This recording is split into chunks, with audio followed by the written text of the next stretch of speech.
काय झालं काय आई? कशाला ओरडतीयस सतत? आणि हे काय सारखं सारखं कशाला सभा भरवतेस ग? काव्या, आले आले.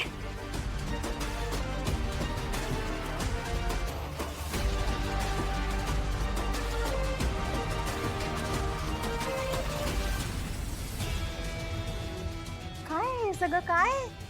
काव्य अगं सावकाश. आजी, मी तू सांगितल्याप्रमाणे सगळं सामान पॅक केलंय. सामान? रेखाच्या सगळ्या साड्या भरल्यास ना? हो. चला मग निघा.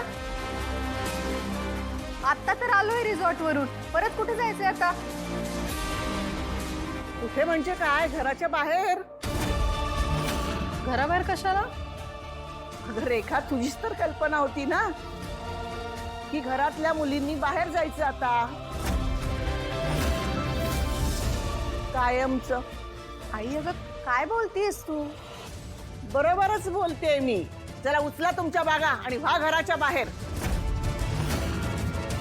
स्वतःचं हक्काचं घर असताना, आपलं कुटुंब जिवंत असताना, डोक्यावर छप्पर नसेल आणि मायेचा हात नसेल तर कसं वाटतं ते कळेल तुम्हाला.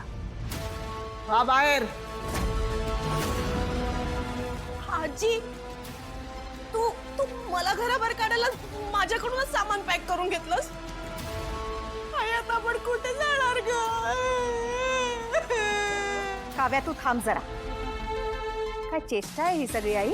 चेष्टा कशाला? त्यांच्या लाडक्या नातीला घराची दारं बंद केली आहेत ना, म्हणून चाललंय हे सगळं. हो ना? काव्या त्या बॅग आत ठेव. हो हो आई. खबरदार, बॅगा आत नेल्यात तर आत्ताच्या आत्ता पोलिसांना बोलवीन आणि सगळ्यांना घराच्या बाहेर काढीन. लक्षात ठेवा, अजूनही हे घर माझं आहे. आई अगं एवढ्यावरून तू काय घराबाहेर काढणार आहेस का आम्हाला? वेडबीड लागलंय का? वेडी झाले होते, पण आता शहाणपण आलंय मला. खरं तर हे मी सगळं आधीच करायला हवं होतं, जेव्हा तुम्ही सगळ्या मिळून तारिणीचा पदोपदी छळ करत होता. आधीच बजावलं होतं तुम्हाला. माझ्या तारिणीचे हक्क तिच्याकडून ओरबाडण्याचा प्रयत्न करू नका, नाहीतर गाठ माझ्याशी आहे. तारिणी तुझी, मग आम्ही कोणाच्या?